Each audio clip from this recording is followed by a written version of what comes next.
Shane van Gisbergen just made NASCAR history, and almost nobody saw it coming. While the rest of the sport was focused on the playoffs, points battles, and the usual Cup Series chaos, Shane quietly flipped the script. On a warm Sunday afternoon at Charlotte Roval, the guy they call SVG crossed the finish line first. But this wasn't just any win. This was the moment Shane van Gisbergen became the first driver born outside the United States to win 10 races across NASCAR's 3 national series. Let that sink in. In a sport that's been dominated by American-born drivers for over 75 years, a driver from New Zealand just stormed the gates and rewrote the record books. He didn't just win, he dominated, again. Let me explain just how wild this is. This latest win at the Roval, that was SVG's 6th Cup Series win, but 5 of those have come this season alone. The only other driver who's matched that number in 2025 is Denny Hamlin. That's right.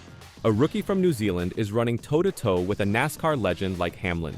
Not only that, all of Shane's Cup wins have come on road courses. Not ovals, not super speedways. Road courses. The kind of tracks where braking zones matter more than drafting, where precision beats power, and where SVG turns into an absolute monster. He's already won at Watkins Glen, Chicago's Street Race, Sonoma, Mexico City, and now Charlotte. That's 5 straight road course wins in a row. And if you're a student of NASCAR history, that should raise your eyebrows, because he's now 1 win away from tying the legendary Jeff Gordon's record of 6 consecutive road course wins.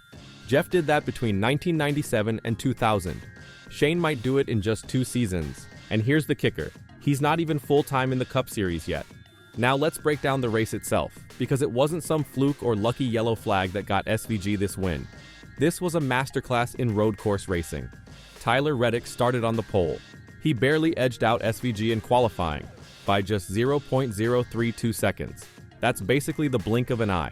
But once the green flag dropped, it didn't matter. SVG got past him almost immediately. It's like the moment the tires hit the pavement, SVG flipped a switch. The man led 57 of 109 laps. That's more than half the race. And stage 1? He walked away with it, beating out Kyle Larson and Ty Gibbs like it was nothing. But stage 2 threw in a curveball. Teams split on pit strategy. Some went short, some went long. Ryan Blaney ended up winning the stage, while SVG settled in, watching, learning, because that's what he does. And when stage 3 came around, the real fight began. Christopher Bell came at him hard. Lap after lap, he pushed, he nudged, he tried to rattle the cage, but SVG held firm. Then Kyle Larson joined the battle, and suddenly it was a 3-way war. Real racing, metal clashing, tempers rising. It was NASCAR at its best. On lap 63, Larson finally broke through and passed SVG. Bell followed him through. For a moment, it looked like the New Zealanders' run might be over. But SVG doesn't back down. Ever. He bided his time, studied their moves, and waited for the right moment. After the final round of pit stops, he got around Bell. 8 laps later, he dove inside Larson at the turn 7 hairpin and took back the lead. And when I say took, I mean snatched. This wasn't a clean pass. It was full contact, elbows out, wheels banging. Pure racing chaos.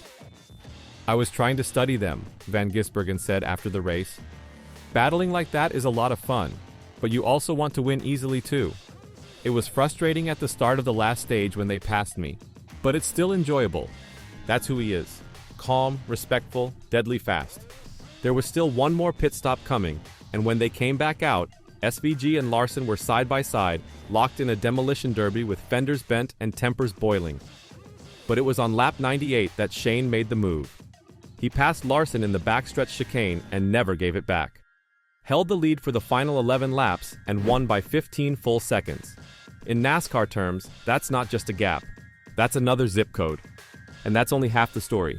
Now, while SVG was turning the front of the field into his personal highlight reel, the real chaos was exploding further back in the pack, because this race wasn't just about a trophy. It was about survival. The round of 12 was ending, and 4 playoff drivers were going to be cut when the checkered flag waved. For guys like Ross Chastain and Joey Logano, this was do or die. And what happened on that final lap? Pure playoff madness. Going into turn 1 on the last lap, Ross Chastain was in. Barely. He had a 1-point advantage over Joey Logano. 1 single point. That was all that stood between him and elimination. But Denny Hamlin, because of course it was Hamlin, managed to sneak by Chastain just before the final sector. That dropped Chastain out of the playoffs. He knew it. Everyone on his radio knew it. And what Chastain did next was pure desperation. He launched it into the final corner like he was trying to win the Daytona 500. No brakes, no backup plan, just send it. And he did. Right into Hamlin. They both went spinning across the finish line, backwards. Chastain was trying to force a miracle. Instead, he handed the last playoff spot to Logano, who finished quietly ahead and clinched the transfer by just 4 points. After the race, Chastain's voice said it all. "Justin Marks hired me to carry this #1 car and to drive it and to be a leader," he said. "And I just completely unraveled our day. We definitely had the speed on the last lap, and I missed turn 7, slid the rear tires and let the 11 car by. Just completely unacceptable." It wasn't just one mistake that cost Chastain, it was 3. First, back in stage 1, he overshot the exit of pit road and had to literally back his car up, losing 15 spots. Second, he got a speeding penalty on lap 87. Rookie error. And third, well, we all saw the third. That final lap wreck with Hamlin wasn't just wild. It was the end of his season. The result? Ross Chastain, eliminated. Just like that. Meanwhile, Joey Logano was celebrating like he'd just pulled off a heist. "Everyone was telling me how close it was going to be there," Logano said after. "And gosh, we're still alive, baby. We're still going. I'm so excited." He didn't win the race, but he survived. And in the playoffs, that's sometimes even more important. And just like that, 4 names were cut from championship contention. Ross Chastain, Tyler Reddick, Bubba Wallace, Austin Cindric, all gone. Reddick had started on the pole and still couldn't hang on.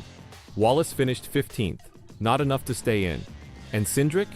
He had a nightmare race and finished dead last in 37th place. It was a bloodbath, and all of it happened in SVG's shadow. Because while the playoff drama exploded, Shane van Gisbergen was carving his name into the history books. Think about this. In just over a year, SVG has become one of the most dangerous drivers on road courses, ever. His next chance to tie Jeff Gordon's all-time record of 6 straight road course wins? March 1st, 2026, at Circuit of the Americas in Texas. You can bet the house he'll be the favorite. But what makes this story so insane isn't just the speed, it's the silence. SVG didn't burst into NASCAR like a firework. He didn't come with a massive media hype train or a big money sponsor. He just showed up, went to work, and started winning. Quietly. Consistently. Until we all had to stop and say, wait, who is this guy? He's not flashy, he's not loud, he's just fast. And when the green flag drops, that's all that matters. So now the question becomes, is Shane van Gisbergen the future of road course racing in NASCAR? Or is he just the start of something even bigger? An international invasion in a sport that's long been seen as America's backyard? Let me know what you think in the comments. Is SVG just getting started? Or is this the peak of his Cinderella story?